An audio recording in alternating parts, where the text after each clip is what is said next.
आशा दीदी से बात कर पाई थी तो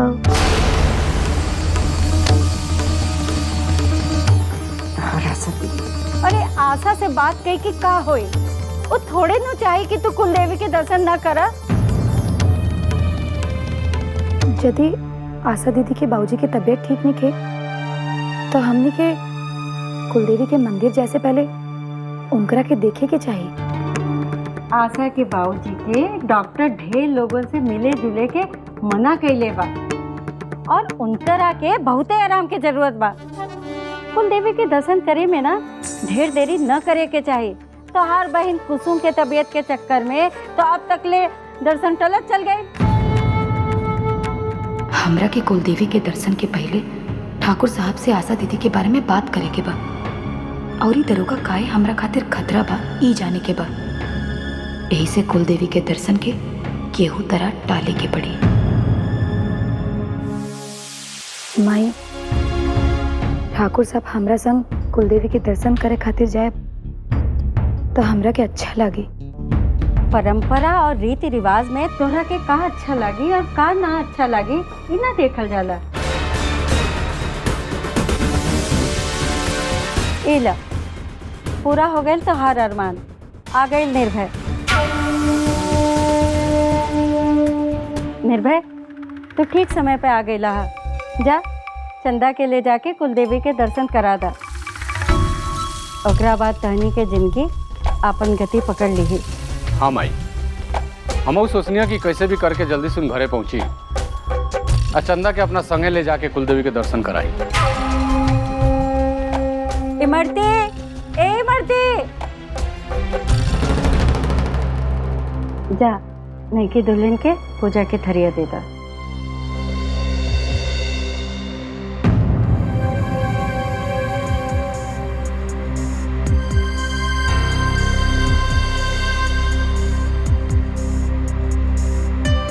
अब जाते हैं, ढेर देरी न करे के।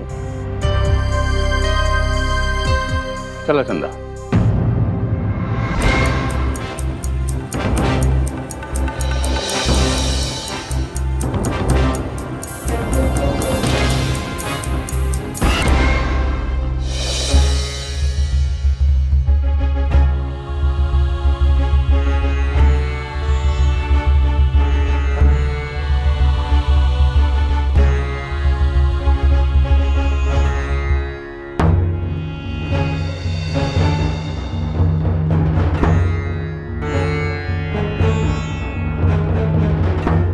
हे राम जी,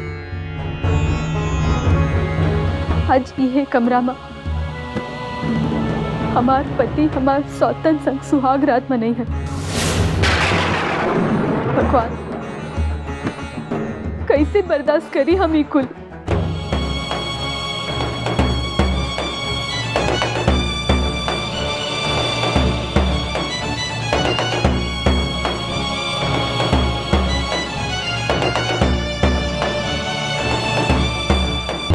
अच्छा भौजी, तू ऐसा बाड़ू।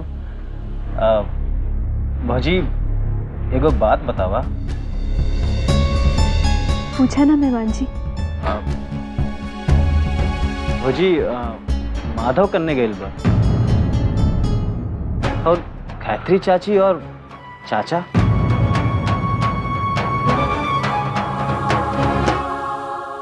वो लोग चाचा जी के इलाज खातिर गए।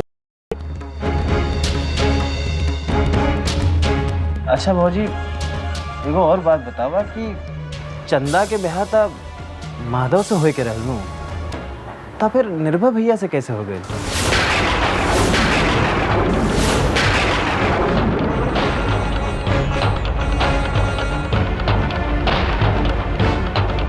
वो का भइल मेहमान जी कि ठाकुर साहब अम्मा जी और सुमन एगो ब्याह में जात रहलन।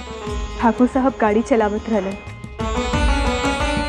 जब उनकर गाड़ी चंदा के गांव से गुजरत रहल, ठाकुर साहब का देखले कि सामने चंदा आए के हाथ हिलाए के गाड़ी के रोकत बिया। ठाकुर साहब और अम्मा जी सोचले कि शायद चंदा उनकरा के प्रणाम करे खातिर हाथ हिलावत बिया। वो लोग सोचने की अब तो रिश्ता बंधइए गईल बिया, तो गाड़ी से उतर के तनी हाल चाल पूछ ले। बस यही से ठाकुर साहब गाड़ी रोक देने। जैसे ने वो लोग गाड़ी से उतरले वैसे ने चंदा हल्ला मचावे लगली कि देखा लोगिन, इनकरा बेटा और इनकरा भाई माधव हमरा साथे संबंध बनाए के कहूँ भाग गए।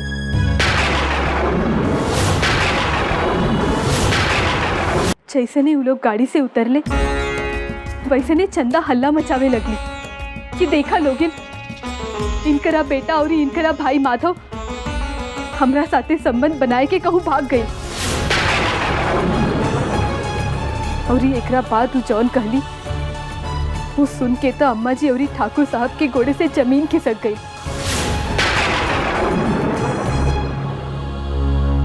खा कहली? वो कहली कि ओकरा पेट में माधव के बच्चा पल रहल बा।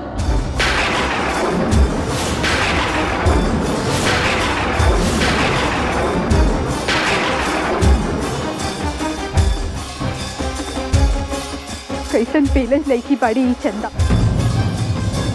शादी से पहले ये सब कुकर। छी।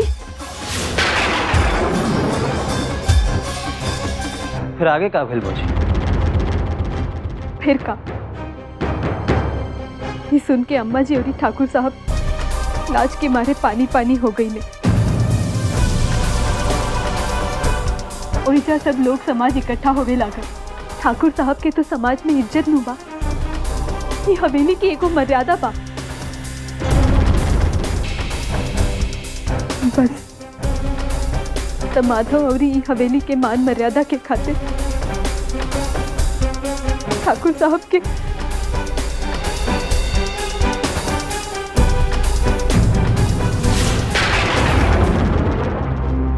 अच्छा भौजी, बाकी तारा के ये कुल के बतौलस? खुद अम्मा जी हमरा के बतौले रहली।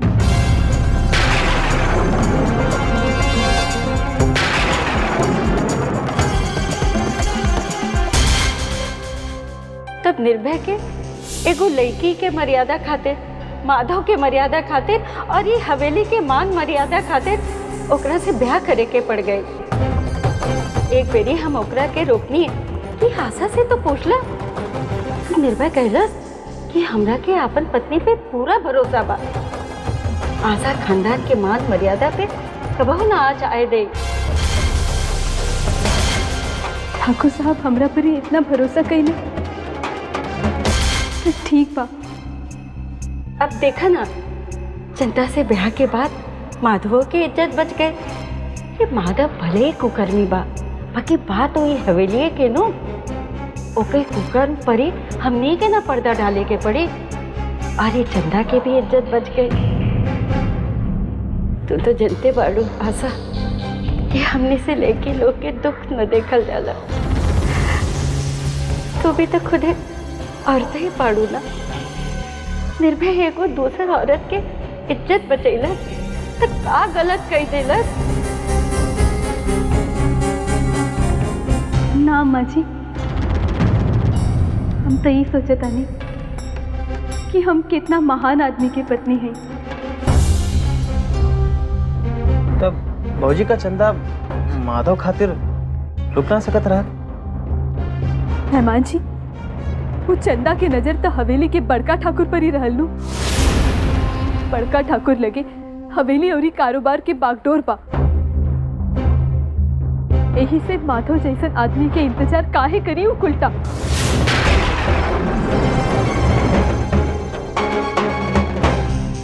असवा सचो बकलोल पाड़ी। जैसन समझौली वैसने समझ ली। पतोहिया होए तो आशा जैसा न तो ना होए। काहे कि पतोहिया के कठपुतली होए के चाहिए, जेकरा जब जैसन मन करे नचा लेवल जाए।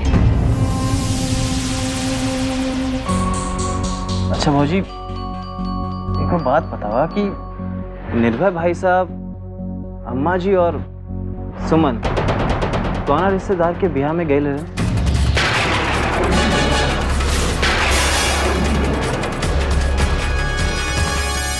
तो हमरा के नइखे मालूम मेहमान जी। ई का पूछ देलन रविंदर?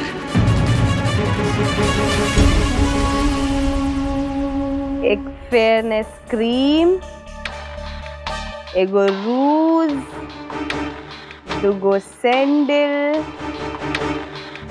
और एगो महंगा वाला मोबाइल फोनो। वो मोबाइल फोन जेमे रेडियो होखे, जेमे MP3 तो ठीक बा, MP4 भी होखे, और ई कैमरा होखे एकदम महंगा वाला टॉप क्लास के। फिर हम अमेरिका और लंदन के लोग से बतियाए। Hello, you welcome, my pleasure, long time no see. ए सुमन, का करत बाड़ू? मेकिंग लिस्ट माई, माने की शॉपिंग खातिर लिस्ट बनावतानी। तहार पति परमेश्वर एजा से कबले अपन घरे जाई।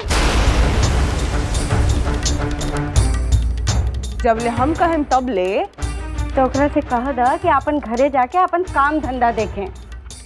अरे माई, रविंदर तो जाते रहलन, हम ही उनका केजा रोक लहनी। काहे?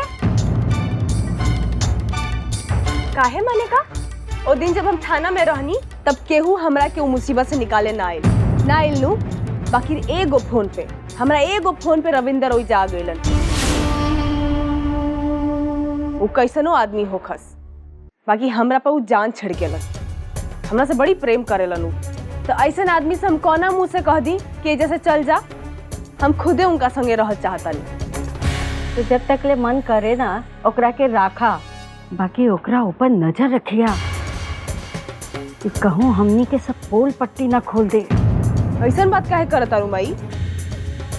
अरे तोहार पति परमेश्वर असवा से निर्भय और चंदा के ब्याह के बारे में पूछत रहा। असवा तो बेवकूफ बाड़ी, बाकी तोहार पति नहीं थे।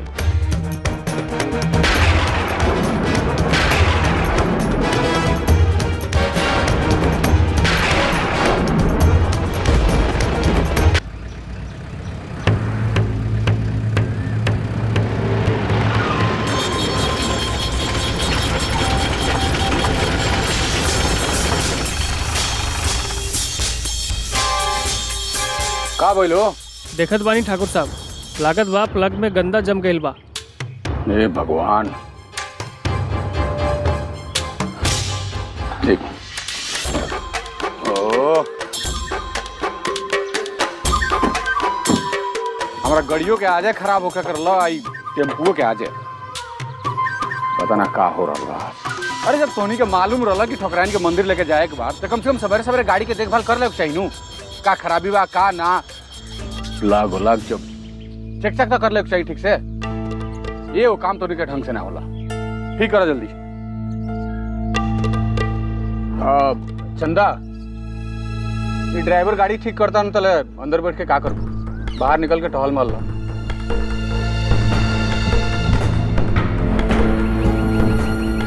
जल्दी ठीक कराओ। चंदा, एक मिनट, फोन आएगा।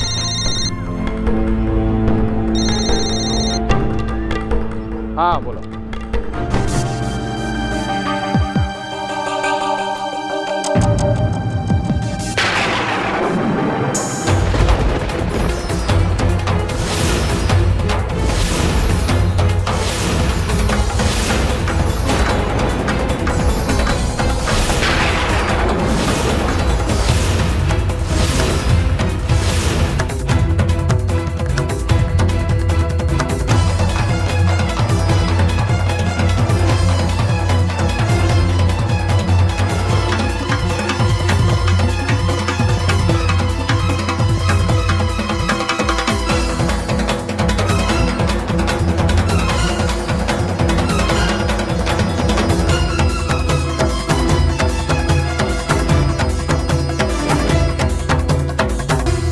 हमरा के कितना याद करेलू चंदा?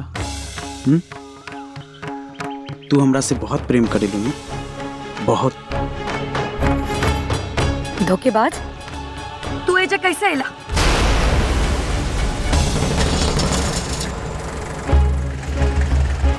ठाकुर साहब, गाड़ी चालू हो गई।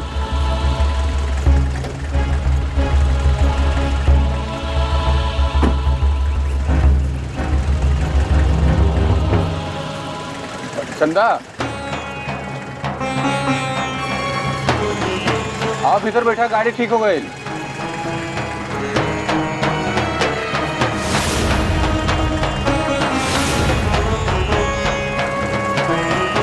चंदा अरे कहवा ध्यान बा, आओ आओ भीतर बैठो।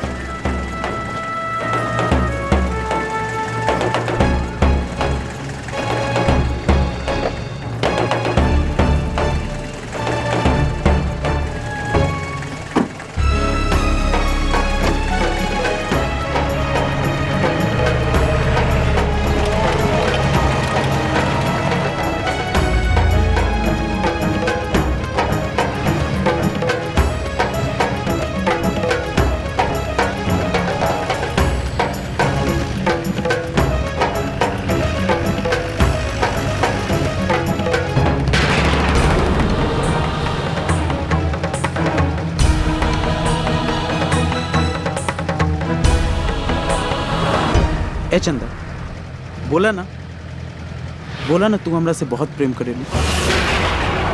ऐसे तो तारा हमेशा हमार ध्यान आवे, हमार हमेशा याद आवे। चंदा बोला तू हमार बरू। चंदा तू खाली हमरा से प्यार करेलू। चंदा बोला ना, हम तारा से पूछत मनी। चंदा एक बार बोल दा चंदा।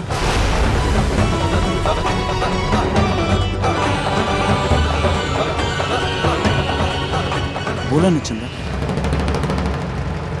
उतर दो के बाज, उतर टेम्पो से। यदि तू टेम्पो के हाथों लगेला ना तो हम टेम्पो की आग लगा दे। उतर जा।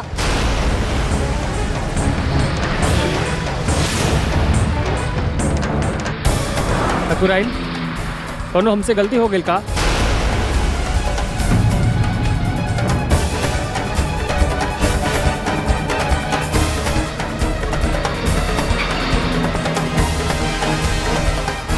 ना भैया कोनो बात नहीं की, तू चले। चलो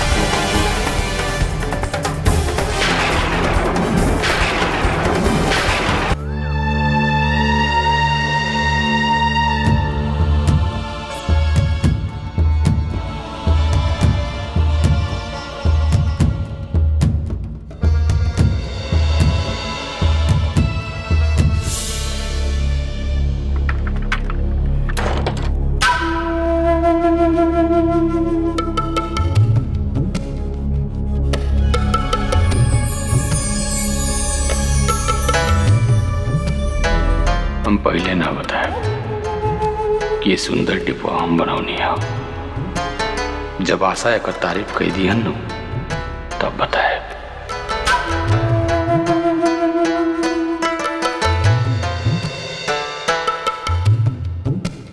हाइला तारा खातिर लेल बनी,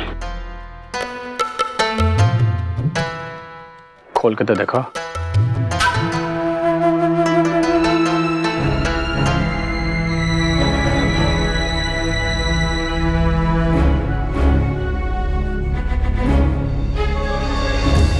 कैसन बा?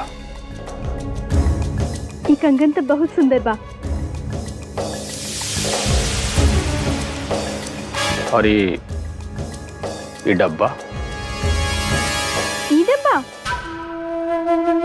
ई डब्बा में ऐसन कौन खास बात बा?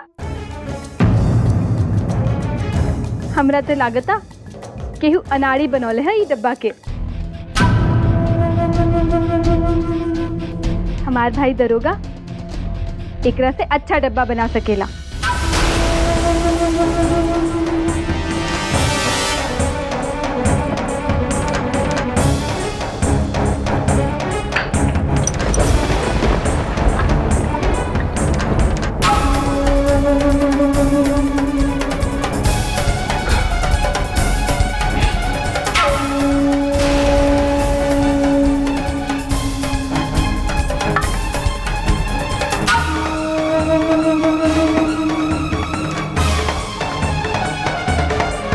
अच्छा एगो बात बताओ,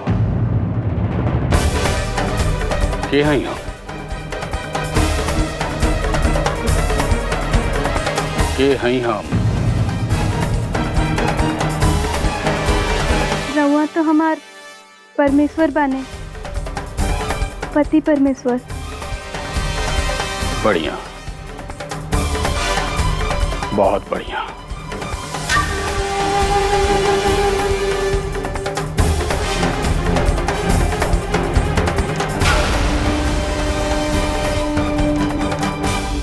तो हमार सबसे खूबसूरत चांद जैसन पत्नी जी, तार पति परमेश्वर आदेश दे रहल बड़न कि हमरा संग पिया। ना, हम ना पियब। पिया पिया। ना। ए, पी। पूरा पी। पी।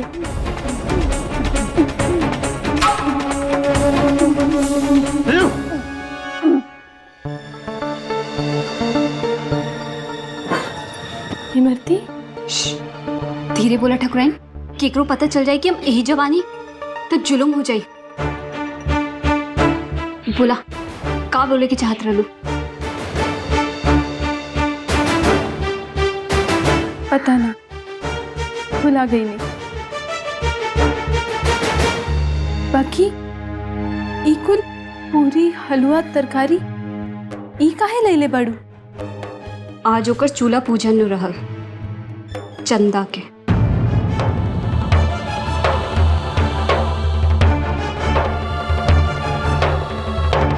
चंदा के चूल्हा पूजन माने अब का हमार चूल्हो हमरा से छिना गई। आज के बाद ये रसोई तहार, तू ही रसोई के मलकिनी बाड़ू। ना अम्मा जी, हम ही रसोई में काम जरूर करब, बाकी रसोई तो रवे के बानी। हम मलकिनी नहीं की, मलकिनी तो अम्मा जी रवे बानी। दुल्हन, ये तो खाली एगो रस्म बा और ये कुछो ना। हमार बात तो ये हवेली तरह के ना संभाले के होई। तू ये हवेली के मलकिनी बन जाइबो। अम्मा जी रउआ 100 बरस जिए और ये हमार सिर पर ही अपन हाथ धर ले रहे। बस हमरा के और का चाहिए? ठीक बा दुल्हन, तू ही हांडी बर्तन में हाथ लगा दा, बाकी तो सब नौकरन कर ली हन। ना अम्मा जी, रउआ और ये ठाकुर साहिब खातिर हम अपन हाथ से हलवा पूरी बनाए। अरे भाऊजी, हमरा खातिर के बनाई? हाँ, के बनाई हमरा खातिर? हाँ सुमन, तहरो खातिर। भला अपन प्यारी ननद के कैसे भुला जाए हम?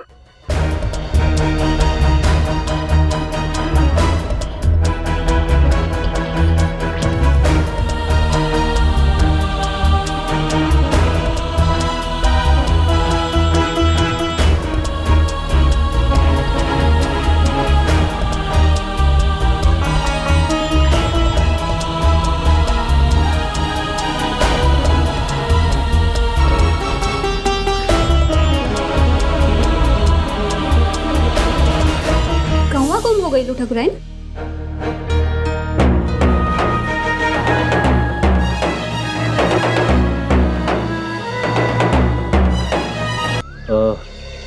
रउआ लोगन माधव के जहाँ सूरज देव चाचा के इलाज खातिर भेजले बाड़न, त एजा से ओकरा के बुला कहना लेत बाड़न।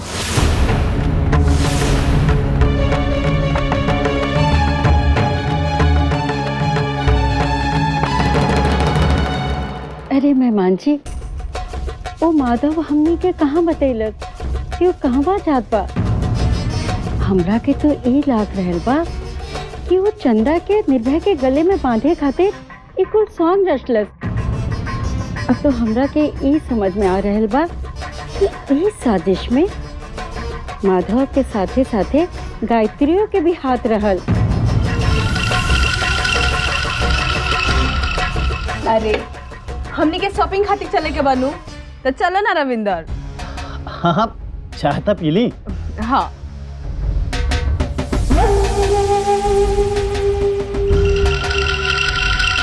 चलिए चलो। चल।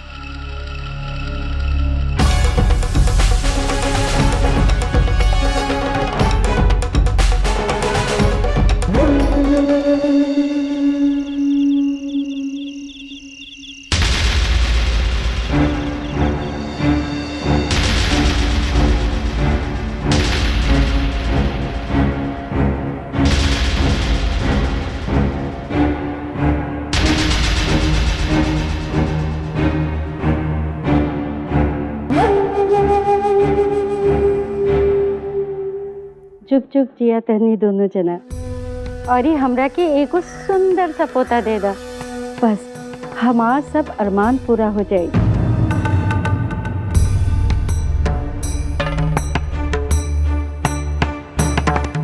आवा, निर्भय के कमरा सुमन आपन पसंद से सजेले बाड़ी।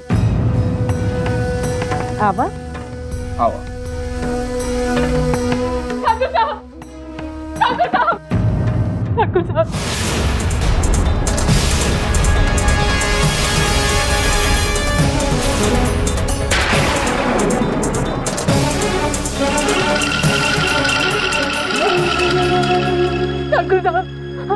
हमरा से ऐसा कौन गलती हो गई ठाकुर साहब?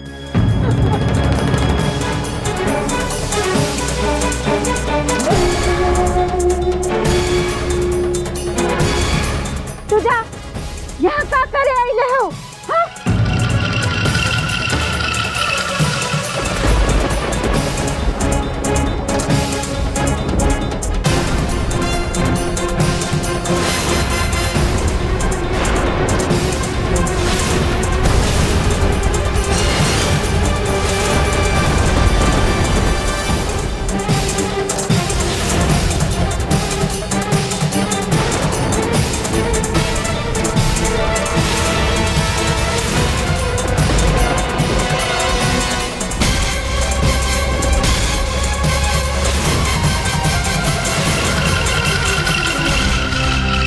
अरे तुलसी, यही जा अचानक ऐसे ठाकुर साहब की गोड़ पर काहे गिर गेलू?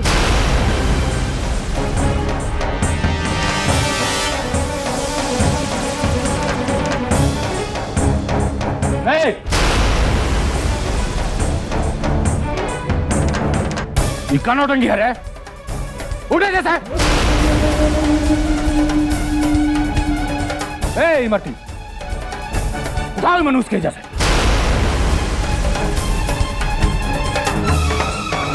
उठाओ जल्दी कर।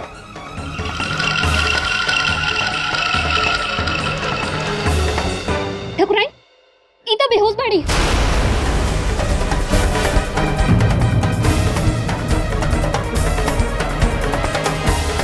एकरा के उठा के ले जाए जैसे। उठाओ जल्दी।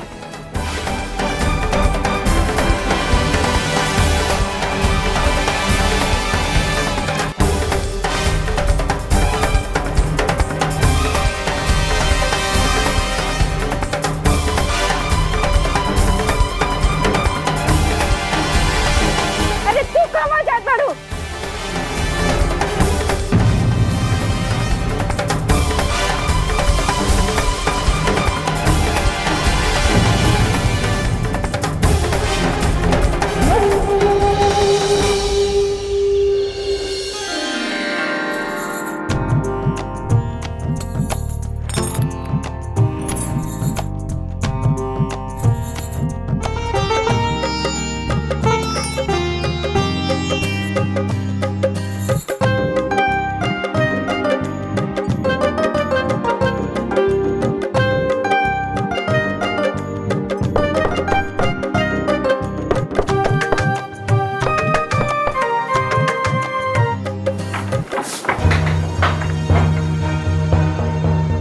केकरा से मिले के बा? रउए खातिर अइले बानी। के भेजलस बा? ठाकुर साहब, ठाकुर निर्भय प्रताप सिंह हमरा के भेजले बाड़न। काहे? ठाकुर साहब खुद काहे ना आईने? हमरा के ज्यादा नइखे मालूम।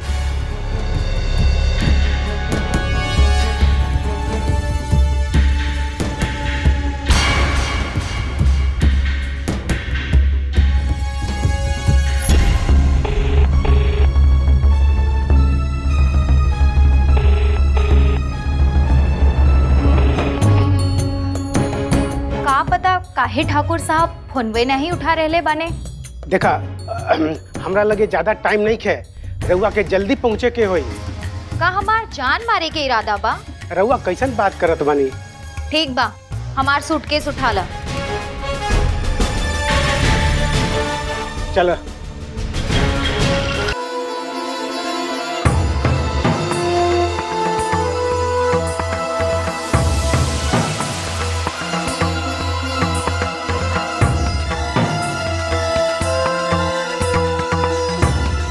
तुलसी, हम जब आईनी त तारा के खोजत रहनी,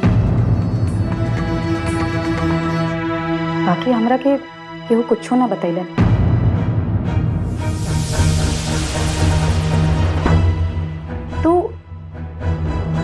तू एजा रहेलू तुलसी?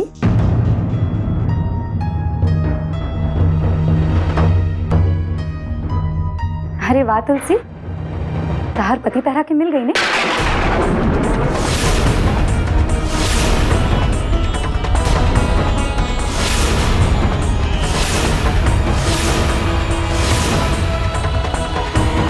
कहूँगी फोटुआ चंदा देख ली ही तो बवाल हो जाई, बवाल।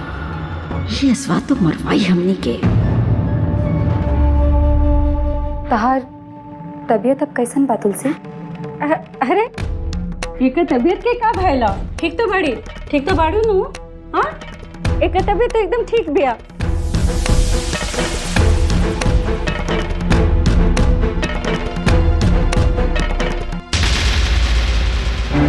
इमरती, तारा के मालूम बा ई तुलसी हमरा से काहे ना बतियावेली?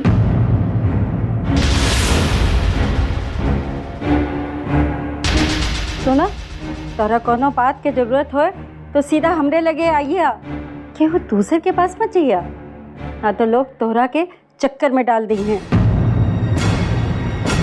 चंदा, चला अब चलल जाए, एकरा के आराम करे दा। हाँ माई, अच्छा अब हमने के चले के चाहिए। हाँ, अब चले के चाहिए। चले नहीं की दुल्हन।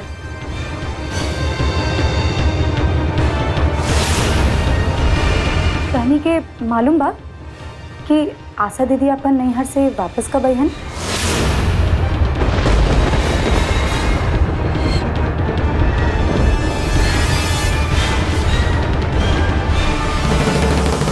अरे हम काले ओकरा के संदेशा भिजवा दे कि तू ओकरा के बहुते याद करत बाड़ू। चला एजा से।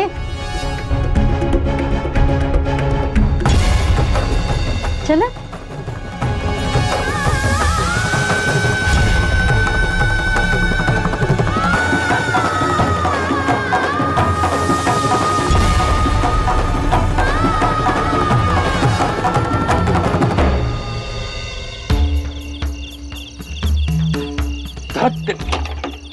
ताला लटकल है। कोनो बात नहीं क्या राजू, निर्भय के गौरी ठिकाना का तो पता चल गया हमनी के, ताकि यहू पर हमनी के नजर रखे के पड़ी। लेकिन ये रतिया बेरे उ गइल कहाँ होखे? निर्भय के पास? निर्भय मिली कहाँ भी हमनी के? हमरा जवन खबर मिलल बा वो हिसाब से तो निर्भय अभी हवेलिये में बा। हवेली में?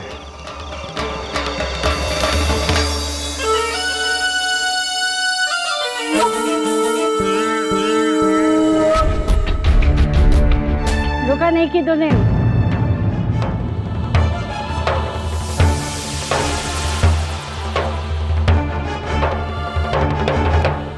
सुना नहीं की दुल्हन, तू अभी नहीं हवेली में नया नया आयल बाड़ू, यही से ठीक से समझा रहल बानी नता। एक बात गांठ बांधला, आगे से यही तरह नौकरन के क्वार्टर में जाए के कौन जरूरत नहीं के, बुझाइल? निर्भय, ये तो अपशगुन हो गए। आज भी तनी एक साथे कमरा में न रहे बा। अरे हद हो गई माई, हम ना माने नहीं ये सगुन अपशगुन। हमरा तुमको विश्वास नहीं करता उनके फालतू रीति रिवाज में। अरे भुला गई का? हमनी आशा के टाइम पर ये सब ना मननी तो का भाई? बेचारी आशा के तो कोख सुना हो गए। हम ना चाहते कि नई की दुल्हनों के कोख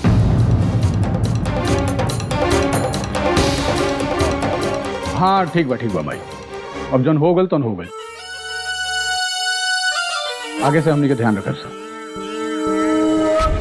नई की दुल्हन तू हमारे कमरा में जाके आराम करा।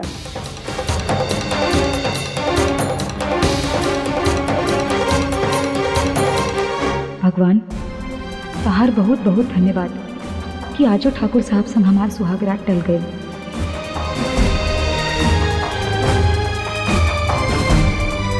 ठीक बा माई।